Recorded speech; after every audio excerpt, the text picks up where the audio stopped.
इस वर्ष जिस किसी भी परीक्षार्थी ने मैट्रिक या इंटर की परीक्षा में भाग लिया है, परीक्षा का संचालन पूरी तरह से कदाचार रहित, स्वच्छ और उत्कृष्ट माहौल में किया गया है।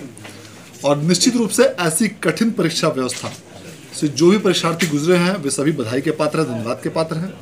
मैं सभी विद्यार्थियों से अपील करना चाहूँगा कि अब जो परीक्षा का परिणाम आने वाला है, इसमें यदि आपके अच्छे परिणाम आते हैं, यदि आपको अच्छे अंकों की प्राप्ति होती है, निश्चित रूप से आप बधाई के पात्र हैं।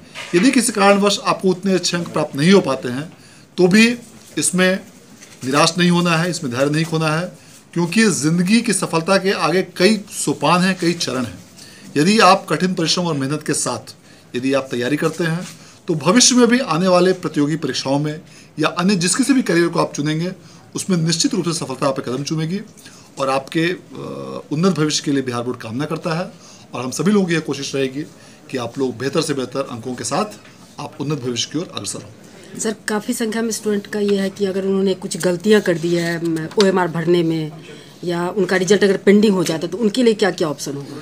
देखिए, यदि किसी विद्यार्थी ने OMR भरने में गलती की है या उन्होंने गलत गोले को भरा है तो पूरी कोशिश की जा रही है कि अन्य डॉक्यूमेंट्स से मिलान करके यदि उस विद्यार्थी ने जो त्रुटि की है उसका सुधार हो सके, तो उसमें समय भी लग रहा है।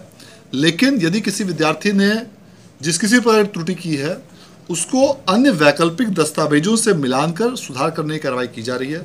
उसके लिए बोर्ड से काफ़ी बड़ी संख्या में 100 से भी अधिक कर्मी लगाए गए हैं जो बच्चों द्वारा की गई ऐसी गलतियों को देख रहे हैं, उसको सुधार करने की कोशिश कर रहे हैं।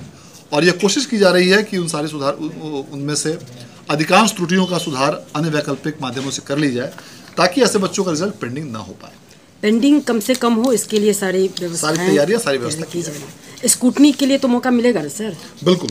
इसके बाद भी जब रिजल्ट डिक्लेयर होगा तो स्क्रूटनी के लिए बिहार बोर्ड द्वारा समय निर्धारित किया जाएगा और स्क्रूटनी फीस पेमेंट करने के पश्चात स्क्रूटनी की कार्रवाई की जाएगी। सभी विषयों में 50% अंक OMR के माध्यम से ऑब्जेक्टिव क्वेश्चन के लिए रखे गए थे, तो उन सभी OMR की स्कैनिंग की कार्रवाई की जा रही है। इसके साथ साथ जो अलग अलग फ्लाइंग स्लिप्स और मार्कशीट, अवार्ड शीट इत्यादि जो भी इस बार तैयार किए गए हैं उसकी स्कैनिंग की कार्रवाई की जा रही है। इस सारी प्रक्रियाओं के पूर्ण होने में अभी कुछ समय लगेगा। ये संभावना व्यक्त की जा रही है कि इंटरमीडिएट का रिजल्ट भी घोषित किया जा सकता है और उसी प्रकार उसके ठीक बाद इंटरमीडिएट की परीक्षा के रिजल्ट के डिक्लेरेशन के कुछ समय के बाद मैट्रिक की भी परीक्षा की घोषणा परीक्षा फल की घोषणा बहुत जल्द कर दी जाएगी। सर, मूल्यांकन खत्म हो गया? मूल्यांकन लगभग समाप्त हो चुका है और मैट्रिक इंटर दोनों